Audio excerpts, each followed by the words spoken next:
Halo semuanya, apa kabar? Ketemu lagi sama aku Santi. Maafkan kalau udah lama banget aku nggak bikin video. Ya gimana ya guys, subscribernya dikit. Jadi tolong dong bantu yuk subscribe supaya aku lebih rajin bikin video.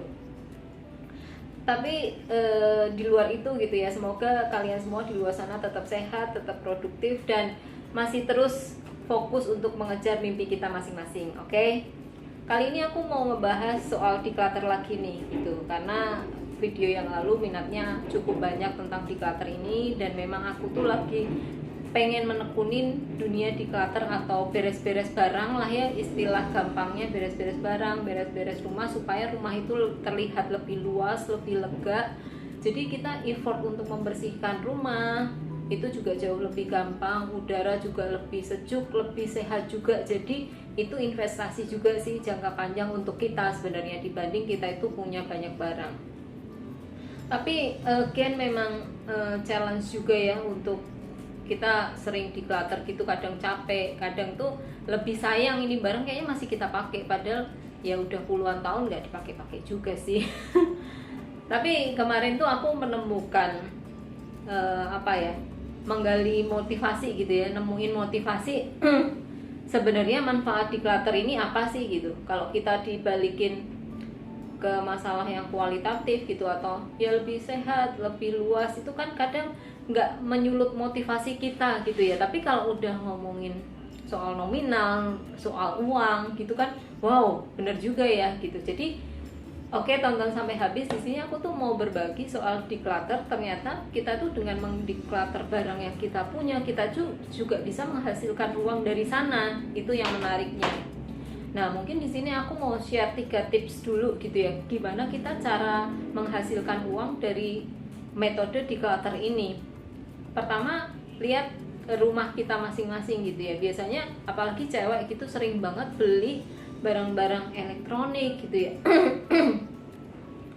Atau apa ya, keperluan rumah tangga, panci-panci gitu ya, yang memang apa, pas beli itu hawanya ya pengen beli aja gitu, tapi setelah itu nganggur, dipajang di rak-rak dapur, di kitchen set gitu, tapi ujungnya nggak kepake.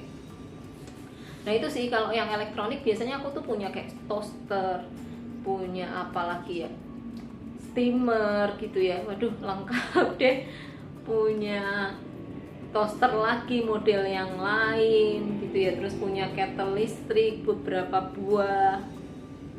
Nah itu kan sebenarnya aduh jadi banyak banget. Setelah apa dilihat itu kok ya ampun, rumah barang semua. Oh iya, aku masih punya satu itu loh, panci presto gitu kan, itu yang nganggur doang, udah 5 tahun juga nggak aku apa-apain, nggak disentuh sama sekali, bahkan dusnya itu masih utuh.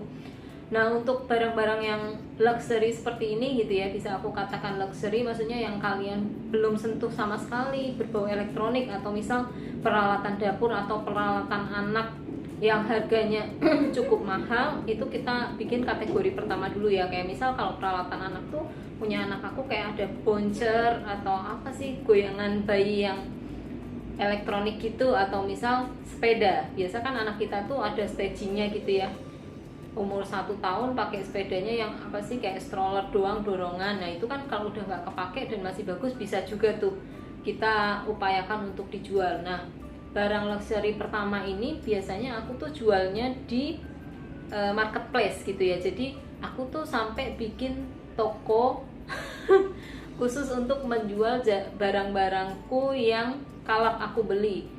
Itu bisa baru, bisa second gitu ya. Kalau baru aku hargain baru aja, itu nggak apa-apa, tetap laku gitu ya. Atau kalau yang second ya kalian turunin lah sesuai kondisi barangnya masing-masing.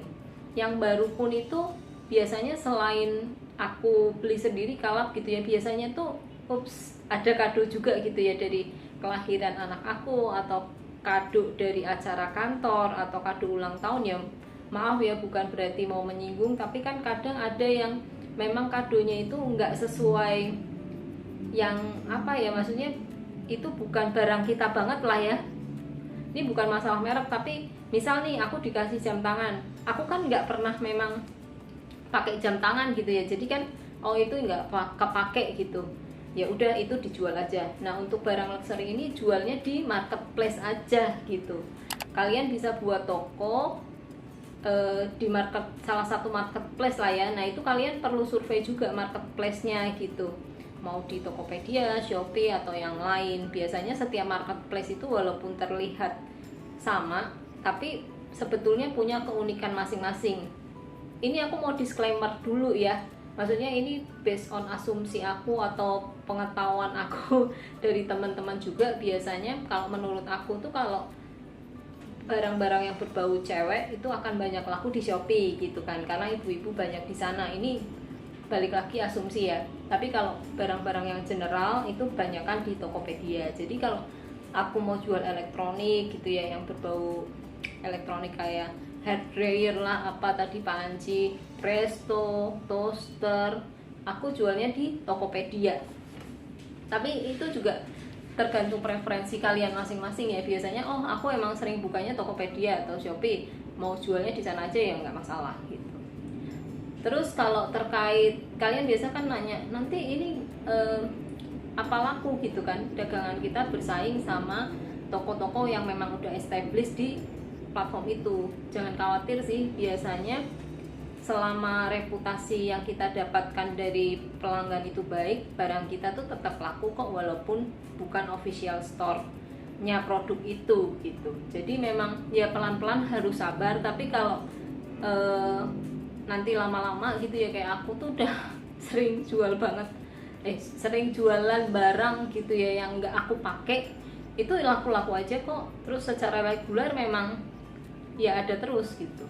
Itu barang pertama yang luxury gitu ya. Terus barang kedua biasanya yang memang second hand, itu kan biasa cewek itu ada tas lah, sepatu, baju yang salah beli.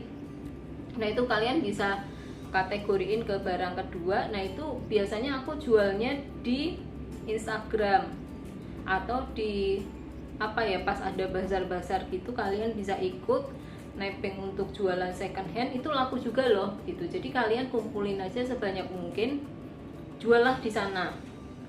Biasanya sih aku pakainya itu ya, bukan marketplace tapi lebih ke sosial media untuk jual barang-barang yang bekas pakai aku gitu ya, misal dompet yang masih bagus. Karena kalau dijual di marketplace kan takutnya juga agak aneh kan, maksudnya jual barang bekas kok di marketplace gitu. Beda kalau elektronik masih dipakai 1-2 kali ya oke lah gitu di marketplace. Jadi itu ya, yang kedua itu biasanya untuk barang-barang yang second hand gitu ya, kita bisa jual di online shop atau pas bazar gitu, kalian titipin aja di situ gitu, bisa tuh daya gunakan juga gitu kan, akhirnya ujung-ujungnya jadi duit kan, lumayan gitu. Terus yang ketiga ini, nah ini yang menarik nih sebenarnya. Banyak barang-barang tuh yang kita ngerasanya ini udah nggak laku dijual gitu ya. Misal kayak boncernya anak aku tuh ada yang udah karatan, ada besi-besinya, ya itu ternyata masih laku loh. Atau misal kerdus-kerdus gitu, kita banyak beli sepatu yang nggak kepake, sepatunya udah kita jual di yang kedua tadi, metode kedua tadi, kerdus-kerdusnya itu juga masih laku loh kalian jual. Jadi dia modelnya kiloan gitu ya, kalau mungkin beberapa juga udah tahu.